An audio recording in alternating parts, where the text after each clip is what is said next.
دولة كينيا وحاول دولة أقونسان جريتانكا دولة حدا كتاليسو صوماليا دولة ذاتها وحي ممبر قطاع أفريكان يونيون وحي ممبر قطاع إيجاد وحي حرير لها الدولة لها هون في أفريكا أنك هدانا هاي دولة ما أقولان إنه إني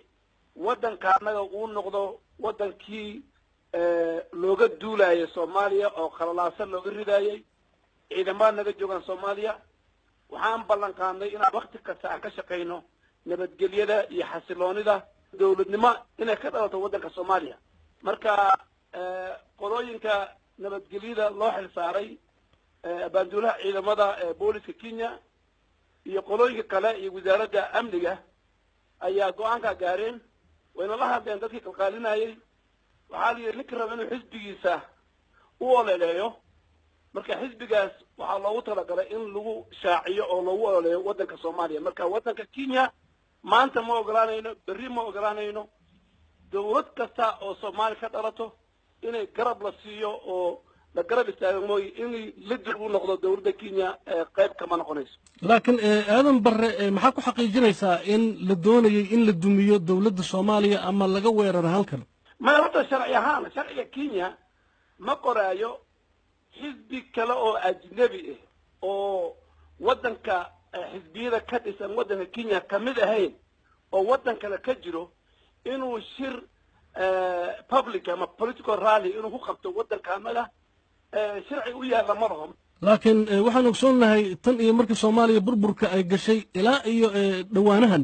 in shirar siyaasadeed iyo isu imaatinno siyaasadeed ay siyaasiyiinta Soomaalida ku qabanayeen magaalada Nairobi muxuu kaga duwan yahay marka Cabdiraxmaan Cabdishakuur wada siyaasadda Nairobi way kala tahay siyaasi hadduu imaado wadanka Kenya waa loo furay Soomaalida meel ay joogaan qurubada kuwa joogaan kuwa Soomaaliya joogaan inay barkood kuwa bukaa ay imaadaan oo caafimaad soo doontaan wadanka Kenya inay ka ganacsadaan inay imaadaan ku nastaan marka shirar yar oo dad shakhsi taas anaka muhiim ma aragno laakiin shir la shaaciyay oo public laga dhigay oo intaas oo kumaada isku yeerayo taas sharciga wadanka Kenya ma ogolo hadda ka horna shir noocan oo kale kama dhicin wadanka Kenya oo laga soo horjoodo dawlad ka dhisan Muqdisho marka ma la idinka codsaday dawladda Soomaaliya idinka codsatay talaabadan inay qaadaan maya sharciga wadanka anaga ayay waafaqsanayn